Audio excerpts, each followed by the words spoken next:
राधे राधे, जय माता की भक्तों।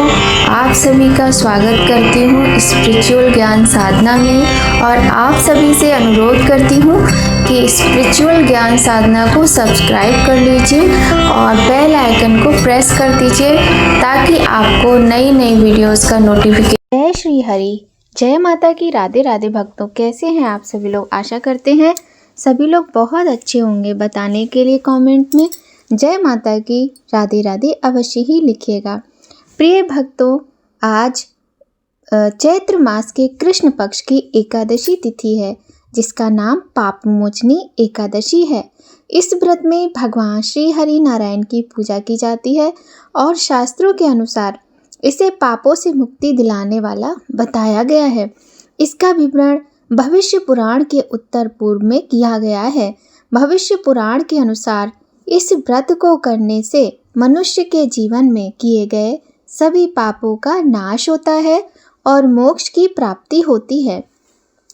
भविष्य पुराण में लिखा गया है, पाप मोचिनी नामैषा सर्व पाप प्रणाशिनी कृता चैव कथंचित ही नरकम नैव गच्छति। अर्थात पाप मोचनी एकादशी का एक ऐसा व्रत है जिसे करने से पापों का नाश होता है और इस व्रत को श्रद्धा से करने वाला व्यक्ति पापों के कारण कभी नरक नहीं जाता है। भविष्य पुराण के अनुसार पाप मोचनी एकादशी का व्रत करने से मनुष्य ब्रह्म हत्या, गर्भ हत्या, शराब सेवन और चोरी जैसे महापापों से भी मुक्त हो जाता है। इस व्रत को करने से मनुष्य को सुख की प्राप्ति होती है और विष्णु लोक की प्राप्ति मृत्यु के पश्चात होती है। तो प्रिय भक्तों, आज पाप मोचनी एकादशी का व्रत बहुत से भक्तगण रखेंगे। आज हम आपको पाप मोचनी एकादशी की बहुत ही सुंदर कथा सुनाने वाले हैं जो कि प्रत्येक व्यक्ति को पापों से मुक्ति दिलाती है। तो प्रिय भक्तों, आइए प्रारंभ करते हैं बहुत ही सुंदर कथा पाप मोचनी एकादशी की। ये अत्यंत पौराणिक प्राचीन कथा है। सभी भक्तगणों से निवेदन है कि सभी लोग पूर्ण श्रद्धा भक्ति के साथ इस पावन पुण्यदायी कथा का श्रवण कीजिएगा। तो आइए भक्तों, प्रारंभ करते हैं आज की ये सुंदर कथा। बोलिए गणेश भगवान की जय, गौरी शंकर भगवान की जय, लक्ष्मी नारायण भगवान की जय। अर्जुन ने भगवान श्री कृष्ण से कहा, हे मधुसूदन, आपने फाल्गुन मास के शुक्ल पक्ष की एकादशी अर्थात आमल की एकादशी के बारे में विस्तार पूर्वक बतलाया। अब चैत्र माह के कृष्ण पक्ष में आने वाली एकादशी का क्या नाम है तथा उसकी विधि क्या है, कृपा करके आप मेरी बढ़ती हुई जिज्ञासा को शांत करें। भगवान श्री कृष्ण ने कहा, हे अर्जुन, चैत्र मास के कृष्ण पक्ष की एकादशी को पाप मोचनी एकादशी के नाम से जाना जाता है। एक बार की बात है, पृथ्वीपति राजा मानधाता ने लोमश ऋषि से यही प्रश्न किया था जो तुमने मुझसे किया है। अतः जो कुछ भी ऋषि लोमश ने राजा मानधाता को बतलाया वही मैं तुमसे कह रहा हूँ। राजा मानधाता ने धर्म के गुह्यतम रहस्यों के ज्ञाता महर्षि लोमश से पूछा, हे ऋषि श्रेष्ठ, मनुष्य के पापों का मोचन किस प्रकार संभव है? कृपा कर कोई ऐसा सरल उपाय बताएं जिससे सभी को सहज ही पापों से छुटकारा मिल जाए। महर्षि लोमश ने कहा, हे नृपति, चैत्र मास के कृष्ण पक्ष की एकादशी का नाम पाप मोचनी एकादशी है। उसके व्रत के प्रभाव से मनुष्यों के अनेक पाप नष्ट हो जाते हैं। मैं तुम्हें इस व्रत की कथा सुनाता हूँ, ध्यान पूर्वक श्रवण करो। प्राचीन समय में चैत्ररथ नामक एक वन था। उसमें अप्सराएं किन्नरों के साथ विहार किया करती थीं। वहाँ सदैव वसंत का मौसम रहता था, अर्थात उस जगह सदा नाना प्रकार के पुष्प खिले रहते थे। कभी गंधर्व कन्याएं विहार किया करती थीं तो कभी देवेंद्र अन्य देवताओं के साथ क्रीड़ा किया करते थे। उसी वन में मेधावी नाम के एक ऋषि भी तपस्या में लीन रहते थे। वे शिव भक्त थे। एक दिन मंजू घोषा नामक एक अप्सरा ने उनको मोहित कर उनकी निकटता का लाभ उठाने की चेष्टा की। इसलिए वह कुछ दूरी पर बैठकर बीड़ा बजाकर मधुर स्वर में गाने लगी। उसी समय शिव भक्त महर्षि मेधावी को कामदेव भी जीतने का प्रयास करने लगे। कामदेव ने उस सुंदर अप्सरा के भ्रू का धनुष बनाया, कटाक्ष को उसकी प्रत्यंचा बनाई और उसके नेत्रों को मंजुघोषा अप्सरा का सेनापति बनाया। इस तरह कामदेव अपने शत्रु भक्त को जीतने को तैयार हुआ। उस समय महर्षि मेधावी भी युवावस्था में थे और काफी हष्ट-पुष्ट थे। उन्होंने यज्ञोपवीत तथा दंड धारण कर रखा था। वे दूसरे कामदेव के समान प्रतीत हो रहे थे। उन मुनि को देखकर कामदेव के वश में हुई मंजुघोषा ने धीरे धीरे मधुर बाणी से बीड़ा पर गायन शुरू किया, तो महर्षि मेधावी भी मंजुघोषा के मधुर गाने पर तथा उसके सौंदर्य पर मोहित हो गए। अब वह अप्सरा मेधावी मुनि को कामदेव से पीड़ित जानकर उनसे आलिंगन करने लगी। महर्षि मेधावी उसके सौंदर्य पर मोहित होकर शिव के रहस्य को भूल गए और काम के वशीभूत होकर उसके साथ रमण करने लगे। काम के वशीभूत होने के कारण मुनि को उस समय दिन रात का कुछ भी ज्ञान ना रहा और काफी समय तक वे रमण करते रहे। तदुपरांत मंजुघोषा उन मुनि से बोली, हे ऋषिवर, अब मुझे बहुत समय हो गया, अतः स्वर्ग जाने की आज्ञा दीजिए। अप्सरा की बात सुनकर ऋषि ने कहा, हे मोहिनी, संध्या को तो आई हो और प्रातः होने पर चली जाना। ऋषि के ऐसे वचनों को सुनकर अप्सरा उनके साथ रमण करने लगी। इसी प्रकार दोनों ने साथ साथ बहुत समय बिताया। मंजुघोषा ने एक दिन ऋषि से कहा, हे विप्र, अब आप मुझे स्वर्ग जाने की आज्ञा दीजिए। मुनि ने इस बार भी वही कहा, हे रूप सिंह, अभी ज़्यादा समय व्यतीत नहीं हुआ है, कुछ समय और ठहरो। मुनि की बात सुन अप्सरा ने कहा, हे ऋषिवर, आपकी रात तो बहुत लंबी है, आप स्वयं ही सोचिए कि मुझे आपके पास आए कितना समय हो गया, अब और ज़्यादा समय तक ठहरना उचित है क्या? अप्सरा की बात सुन मुनि को समय का बोध हुआ और वह गंभीरता पूर्वक विचार करने लगे। जब उन्हें ज्ञात हुआ कि उन्हें रमण करते 57 वर्ष बीत चुके हैं, तो वह अप्सरा को काल का रूप समझने लगे। इतना ज़्यादा समय भोग विलास में व्यर्थ चला जाने पर उन्हें बड़ा ही क्रोध आया। अब वह भयंकर क्रोध में जलते हुए उस तप नाश करने वाली अप्सरा की तरफ भ्रकुटी तान कर देखने लगे। क्रोध से उनके अधर कांपने लगे और इंद्रियां बेकाबू होने लगी। क्रोध से थरथराते स्वर में मुनि ने उस अप्सरा से कहा, मेरे तप को नष्ट करने वाली दुष्टा, तू महापापिन और बहुत ही दुराचारणी है, तुझ पर धिक्कार है, अब तू मेरे श्राप से पिशाचिनी बन जा। मुनि के क्रोध युक्त श्राप से वह अप्सरा पिशाचिनी बन गई। यह देख वह व्यथित होकर बोली, हे ऋषिवर, अब मुझ पर क्रोध त्याग कर प्रसन्न होइए और कृपा करके बताइए कि इस श्राप का निवारण किस प्रकार होगा। इस प्रकार से उस अप्सरा ने कहा, विद्वानों ने कहा है कि साधुओं की संगत अच्छा फल देने वाली होती है। आपके साथ तो मेरे बहुत वर्ष व्यतीत हुए, अतः अब आप मुझ पर प्रसन्न हो जाइए, अन्यथा लोग कहेंगे कि एक पुण्य आत्मा के साथ रहने पर मंजुघोषा को पिशाचिनी बनना पड़ा। मंजुघोषा की बात सुनकर मुनि को अपने क्रोध पर अत्यंत ग्लानि हुई, साथ ही अपनी अपकीर्ति का भय भी हुआ। अतः पिशाचिनी बनी मंजुघोषा से मुनि ने कहा, तूने मेरा बड़ा बुरा किया है, किंतु फिर भी मैं तुझे इस श्राप से मुक्ति का उपाय बतलाता हूँ। चैत्र मास के कृष्ण पक्ष की जो एकादशी है, उसका नाम पाप मोचनी है। उस एकादशी का उपवास करने से तेरी पिशाचिनी देह से तुझे मुक्ति मिल जाएगी। ऐसा कहकर मुनि ने उसको व्रत का सब विधान समझा दिया। फिर अपने पापों का प्रायश्चित करने के लिए वे अपने पिता च्यवन ऋषि के पास पहुँचे।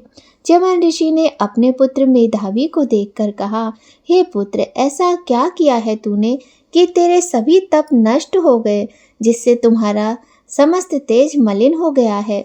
मेधावी मुनि ने लज्जा से अपना सिर झुकाकर कहा, पिताश्री, मैंने एक अप्सरा से रमण करके बहुत बड़ा पाप किया है। इसी पाप के कारण संभवतः मेरा सारा तेज और मेरे तप नष्ट हो गए हैं। कृपा करके आप इस पाप से छूटने का उपाय बताइए। ऋषि ने कहा, हे पुत्र, तुम चैत्र माह के कृष्ण पक्ष की एकादशी, जिसका नाम पाप मोचनी एकादशी है, उसका विधि तथा भक्ति पूर्वक उपवास करो। इससे तुम्हारे सभी पाप नष्ट हो जाएंगे।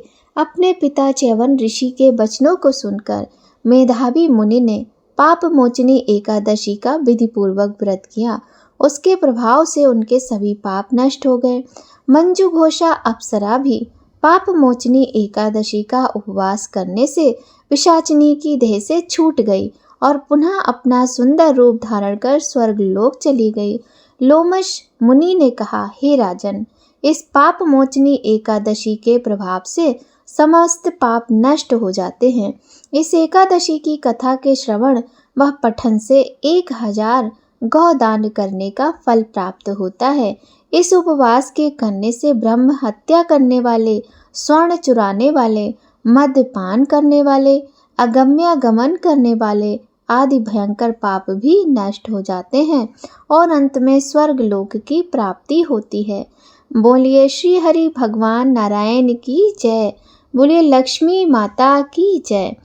प्रिय भक्तों, कभी भी ऐसा आहार ग्रहण ना करें जो भगवान को भोग न लगाया गया हो।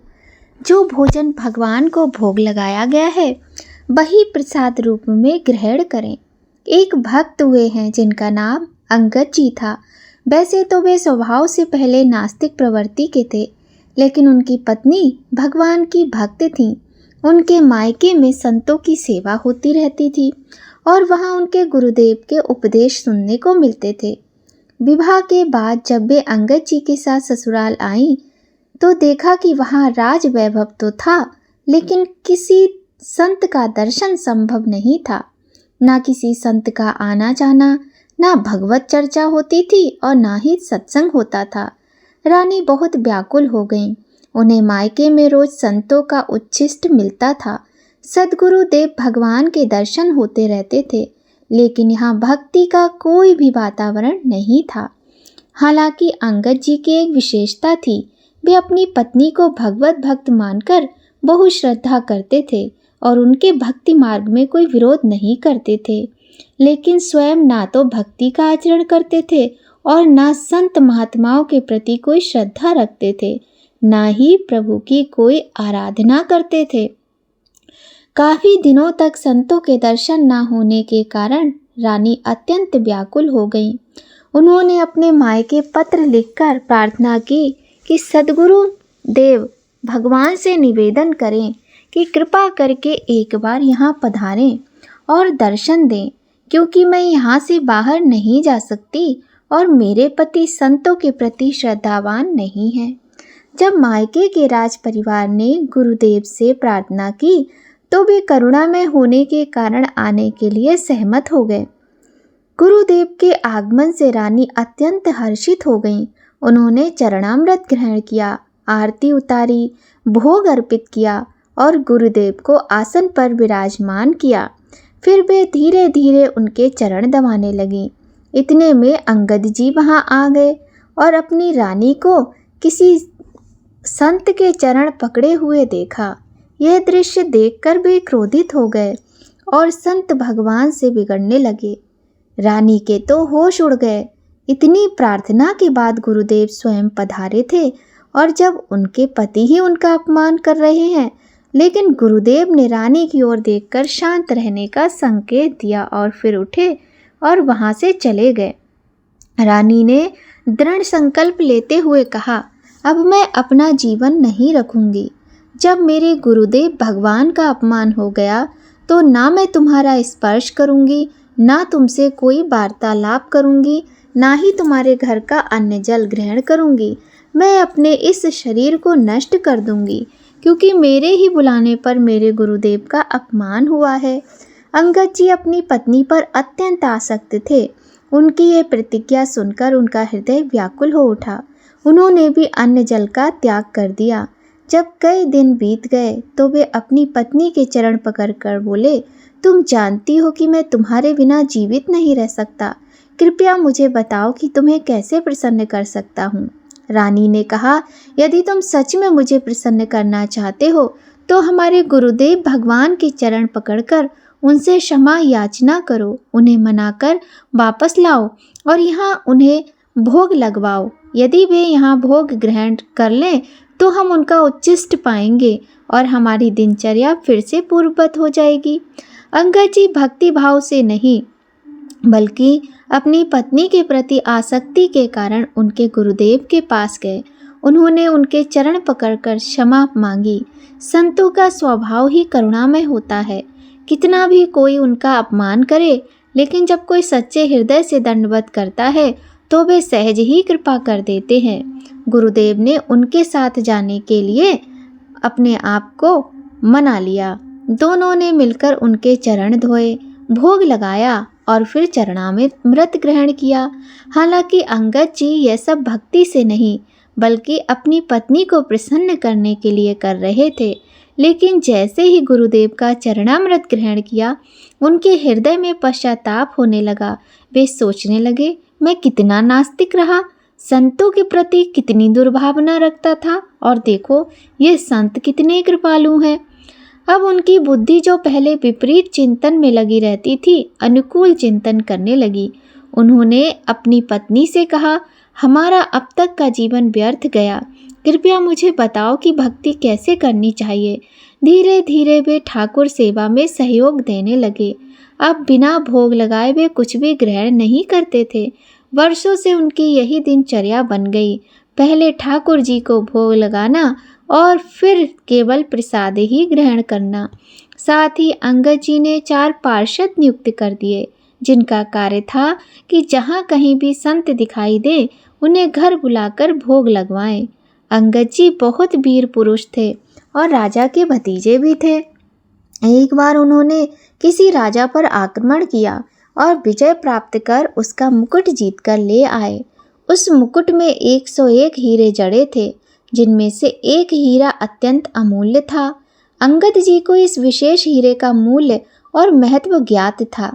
उन्होंने शेष हीरे विजय प्राप्त राजा को लौटा दिए, लेकिन वह अमूल्य हीरा अपने पास रख लिया और कहा, यह हीरा तो जगन्नाथ जी के मुकुट पर जड़ेगा। राजा के कुछ मंत्री और विषयी स्वभाव के दरबारियों ने राजा को उकसाया, उस हीरे की कीमत आपके पूरे खजाने से भी अधिक है, आपको उसे हर हाल में वापस लेना चाहिए। राजा ने नम्रता से अंगद जी से आग्रह किया, कृपया वह हीरा हमें दे दीजिए, लेकिन अंगद जी भी अडिग रहे, नहीं, ये हीरा हमने जगन्नाथ जी को अर्पित कर दिया है। मनुष्य की बुद्धि बदलने में देर नहीं लगती। राजा की बुद्धि में भी विकार आ गए और उसने ठान लिया कि अंगद जी को मार दिया जाए, लेकिन क्योंकि वे उसके चाचा थे, उन्हें सीधे मारना उचित नहीं लगा था, वरना राज दरबार में निंदा होगी। राजा ने एक षड्यंत्र रचा। उसने अंगद जी की बहन, जो राजमहल की रसोई तैयार करती थी, उसको अपने पक्ष में करने का प्रयास किया। राज परिवार में भोजन अत्यंत विश्वसनीय लोगों द्वारा ही बनाया जाता था और अंगद जी की बहन इसी कार्य में लगी हुई थी।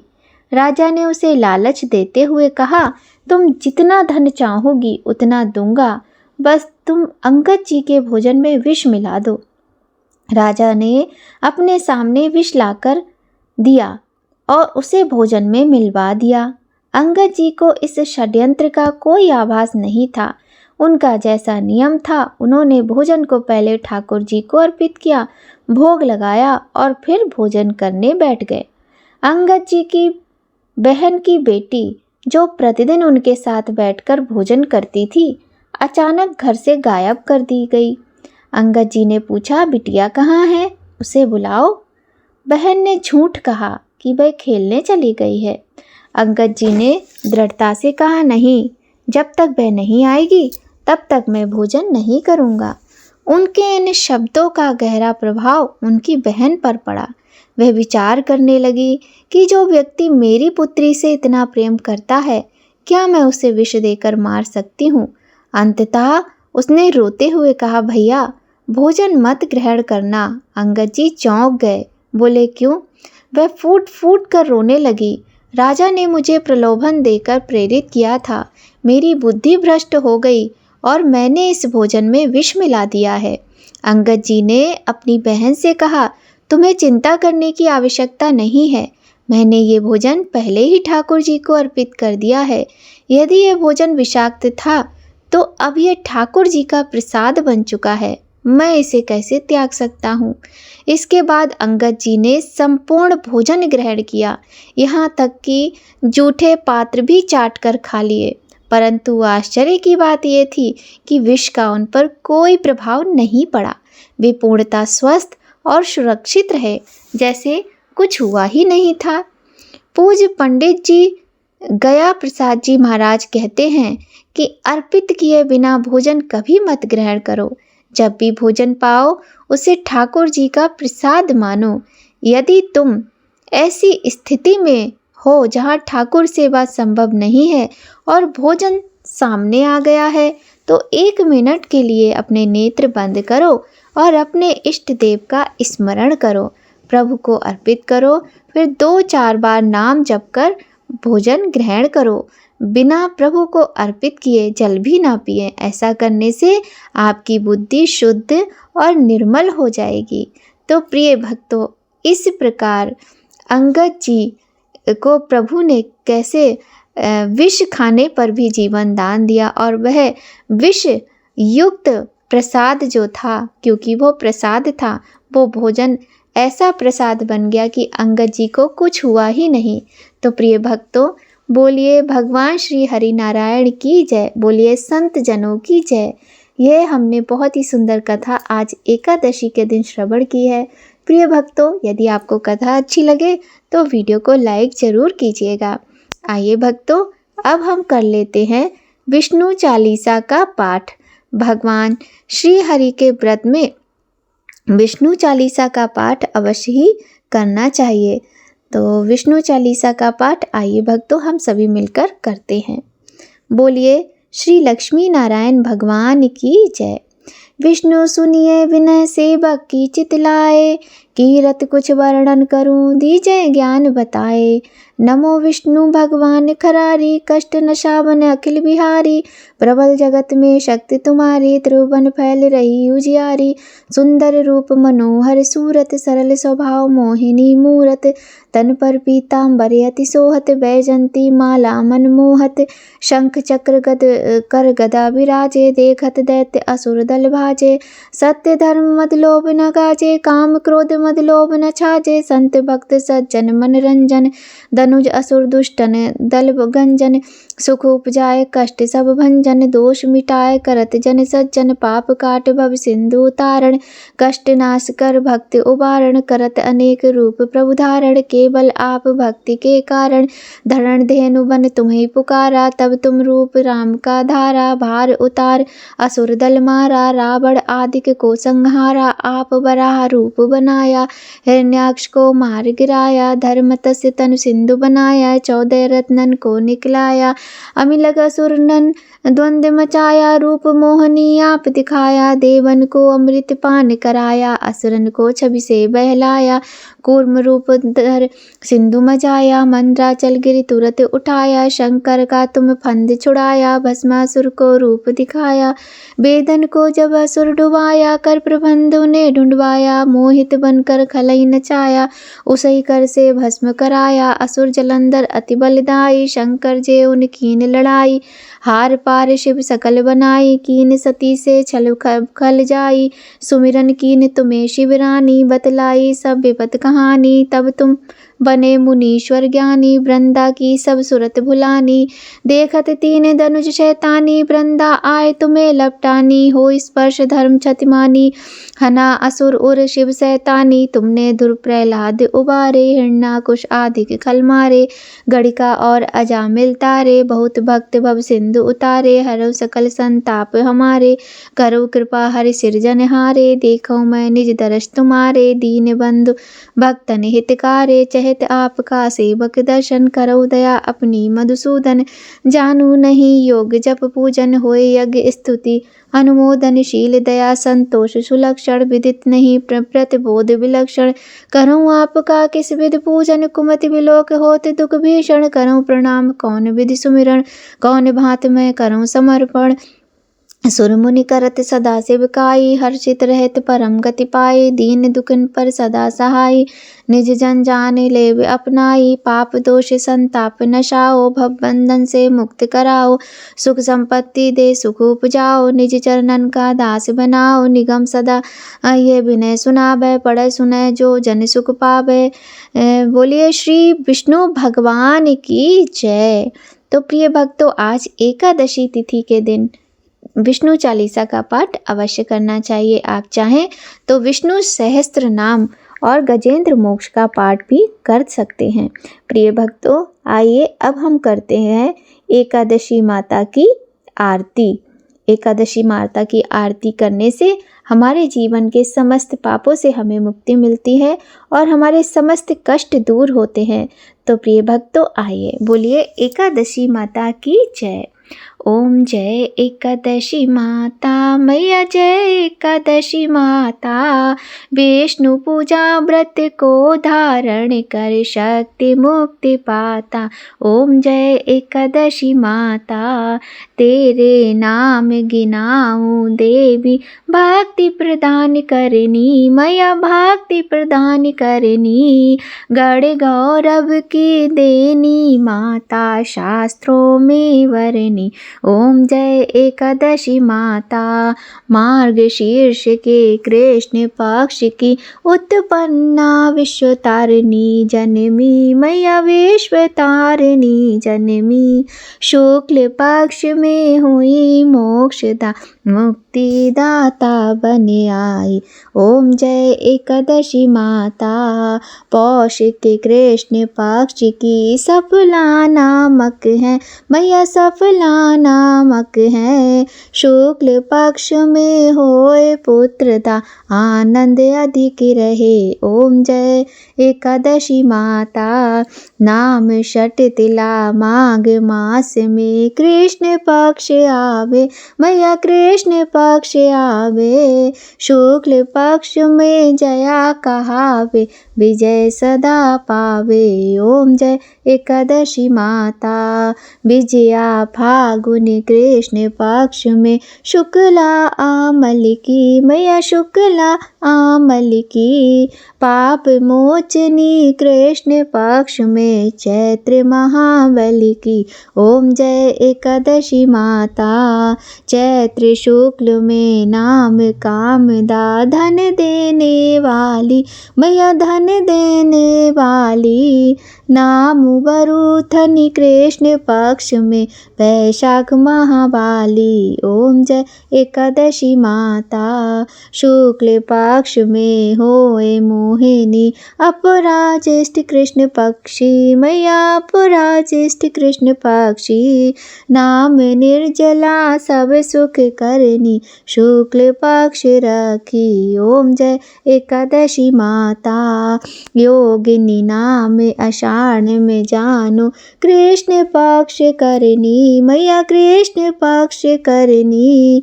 देवशैनी नाम कहायो, शुक्ल पक्ष धरनी। ओम जय एकादशी माता, काम का श्रवण मास में आवे, कृष्ण पक्ष कहिए मैया, कृष्ण पक्ष कहिए। श्रावण शुक्ला होए पवित्रा, आनंद से रहिए। ओम जय एकादशी माता, अजा भाद्रपद कृष्ण पक्ष की परिवर्तिनी शुक्ला मैया, परिवर्तिनी शुक्ला। इंद्रा आश्विन कृष्ण पक्ष में व्रत से भव सागर निकला। ओम जय एकादशी माता, पापांकुशा है शुक्ल पक्ष में, आप हरनिहारी मैया, आप हरनिहारी। रमा मास कार्तिक में आवे, सुखदायक भारी। ओम जय एकादशी माता, देवोत्थानी शुक्ल पक्ष की दुख नाशक मैया, मैया दुख नाशक मैया, पावन मास में करूं विनती, पार करो नैया। ओम जय एकादशी माता, परमा कृष्ण पक्ष में होती, जन मंगल करनी मैया जन मंगल करनी। शुक्ल पक्ष में मैया मेरी, शुक्ल पक्ष में मैया मेरी, होए पद्मिनी दुख हरनी। ओम जय एकादशी माता, जो कोई आरती एकादशी की भक्ति सहित गावे, मैया भक्ति सहित गावे, जन गुर दिता स्वर्ग का वासा, निश्चय वह पावे। ओम जय एकादशी माता, मैया जय एकादशी माता। बोलिए एकादशी मैया की जय। तो प्रिय भक्तों, आज की बहुत ही सुंदर कथा के साथ विष्णु चालीसा और माँ एकादशी की इस आरती के साथ आज की इस वीडियो का यहीं पर समापन करते हैं और वीडियो संपन्न होती है। प्रिय भक्तों, वीडियो अच्छी लगी हो तो लाइक करें, चैनल पर यदि पहली बार आए हैं तो सब्सक्राइब करें, बेल आइकन प्रेस कर दें ताकि आपको आने वाली महत्वपूर्ण वीडियोस का नोटिफिकेशन समय पर मिल जाए। तो भक्तों, आज की वीडियो में बस इतना ही। मिलते हैं आपसे नई कहानी, नई जानकारी के साथ नए वीडियो में। तब तक सभी लोग खूब खुश रहिए, स्वस्थ रहिए, प्रसन्न रहिए। लक्ष्मी नारायण भगवान की कृपा आप सभी पर सदा बनी रहे। जय माता की भक्तों, राधे राधे।